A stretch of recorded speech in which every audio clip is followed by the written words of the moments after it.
Inside a small storage locker, These are all handmade, you know that?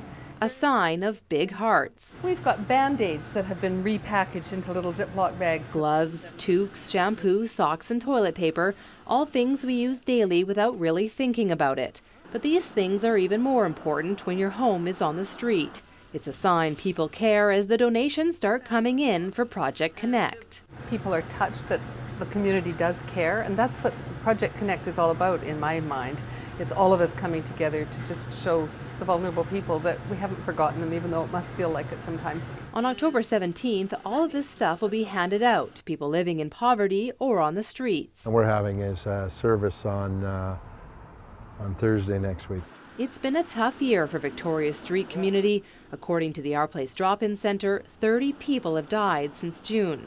Reverend Al Tissick with the Dandelion Society says not all of the deaths can be attributed to drugs. They're dying of all sorts of things like we die, heart attack and pneumonia, and it's not all tragic deaths. So it's good to put that in perspective. And one of those deaths happened recently here at the corner of Quadra and Mackenzie. Thomas Fisher was sleeping outside and using a portable heater to stay warm, but that heater caught fire and Fisher died later in hospital. My relationship goes back with Thomas a long time. Reverend Al says he'll remember Thomas as someone who always had a smile on his face. He was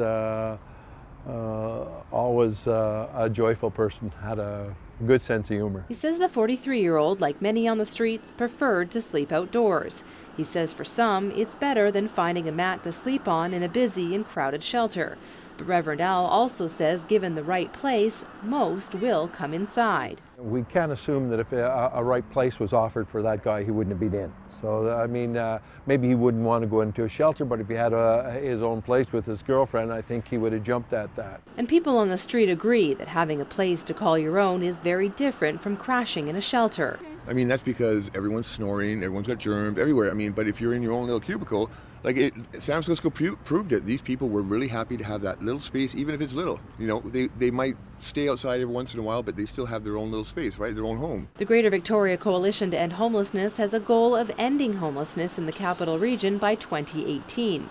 It's a lofty one, the coalition says it's on track to do. Executive Director Andrew Wynne Williams says they have teams who work extremely close with the hardest to house. They have psychologists on the teams, medical professionals, they have the police engaged with the teams, they have social workers engaged with the teams, and then they will go out and put those individuals into housing and support them fairly heavily from that point. He says that program has an 80 to 90% success rate and affirms that a housing first policy is what they believe will solve homelessness. If you provide housing first, then you can get people to come inside. Whereas if you put rules on people that they aren't prepared to accept before they bring them in, then it's more difficult. And with winter around the corner, some feel the situation could get worse, something the people behind Project Connect are hoping to get ahead of with everyone pitching in.